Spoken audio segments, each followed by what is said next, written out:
He had shouted at Michelin chefs, made kitchen veterans shake, and built an empire of perfection.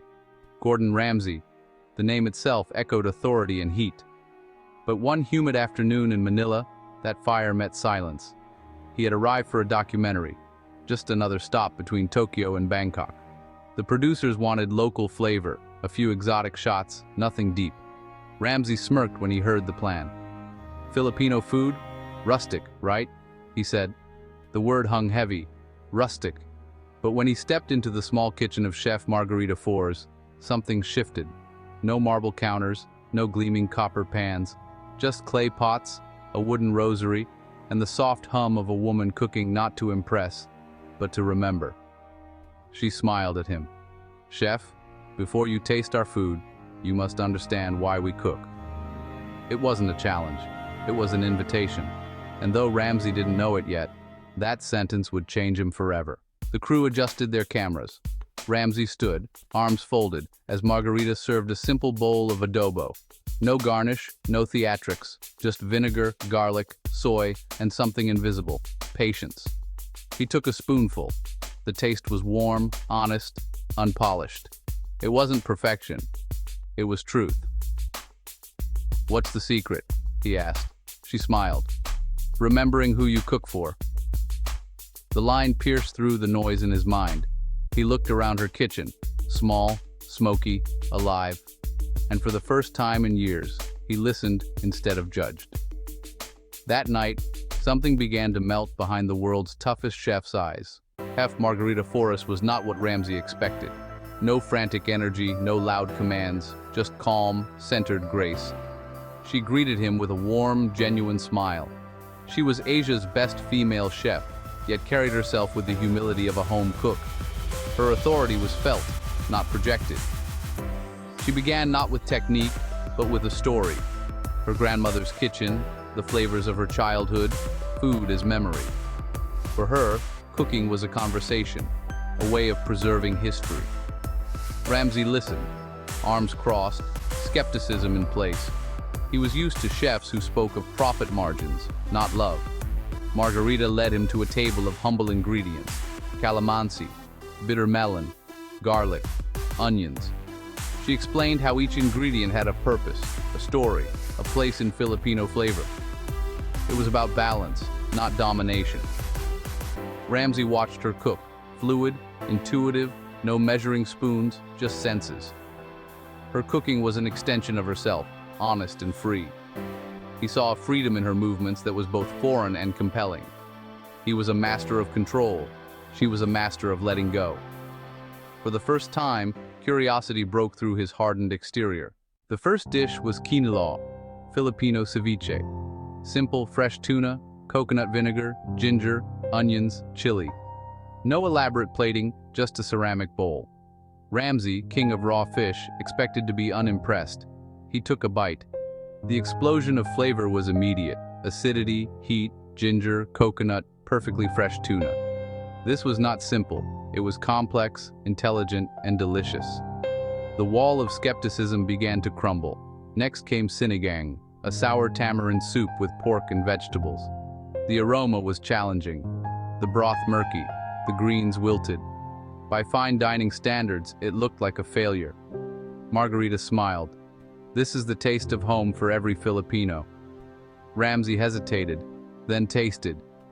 The sourness was bracing, the broth deep, the vegetables sweet.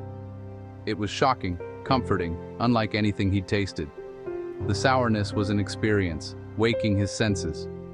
He started to understand. This food wasn't designed to be pretty, but to make you feel.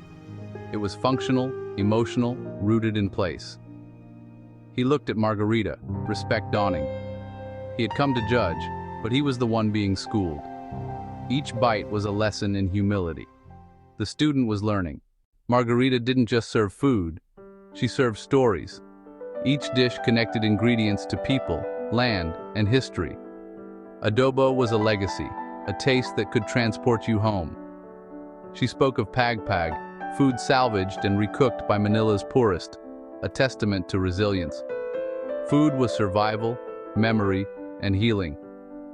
Tinolang manok for new mothers, lugaw for the sick. Food as care, as love. Ramsay saw the kitchen not as a battlefield, but as a sanctuary. The most powerful ingredient here was empathy. The moment that would be broadcast around the world came unexpectedly. It happened with a humble bowl of arroz caldo, Filipino rice porridge with chicken, ginger, and safflower. Margarita brought him a bowl, garnished with toasted garlic, spring onions, and a hard-boiled egg. It looked plain. Ramsay took a spoonful. The warmth spread through him. Creamy, comforting, a gentle hug of ginger and chicken.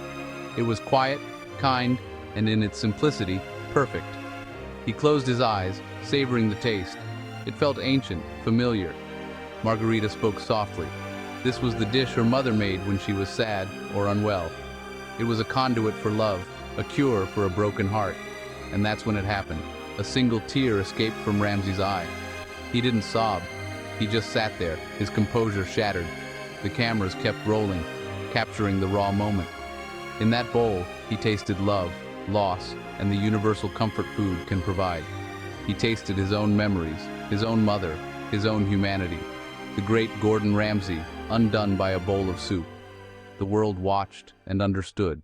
Ramsay's career was built on precision, laboratory kitchens, exact cuts, flawless plating. It was a world of control, of discipline, of cooking with the head. In Margarita's kitchen, the principle was heart. Cooks relied on instinct, not timers.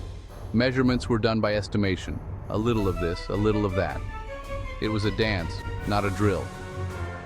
At first, this grated on Ramsay's nerves. How could you guarantee consistency without recipes? But as he tasted, he couldn't argue. The food was consistently alive, vibrant, full of character. His own pursuit of flawlessness sometimes scrubbed the personality out of food. Margarita's food was not flawless, but it was human. It had a story. He realized there were two kinds of greatness: the cold brilliance of a diamond and the warm glow of a hearth. Only one could make you feel warm inside. To understand Filipino food, Margarita took Ramsay to the streets. They joined a community fiesta. Music, laughter, food everywhere. Entire pigs roasted, families offering food to strangers. This was communal unity, radical generosity. People with little offered everything.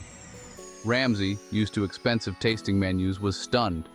He sat on a plastic stool, welcomed by strangers, feeling more at home than in exclusive dining rooms. He saw resilience, resourcefulness, and gratitude in every dish. The food celebrated life itself.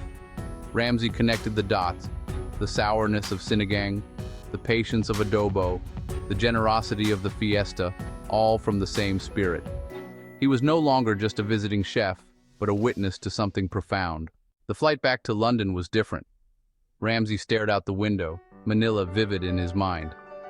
The memory of arroz caldo, the story behind it, was imprinted on his soul. He wasn't just carrying a new appreciation for a cuisine, but a new philosophy. He had left London as a general, returning as a storyteller. In his flagship restaurant, his staff expected his usual inspection. Instead, he called them together and spoke of Manila, of Margarita, of End. He told them about the bowl of soup that made him cry. "We cook with incredible technique," he said. "But are we cooking with heart?" He announced a change. Arroz caldo would be on the tasting menu. His chefs were bewildered. A rice porridge here? But Ramsay was resolute. He spent weeks perfecting the dish, not to elevate it, but to honor it. He taught his chefs the story behind it. Its success would be measured not by technique, but by its ability to make a guest feel. It was a radical departure. He was teaching them to cook not just with their hands and heads, but with their soul.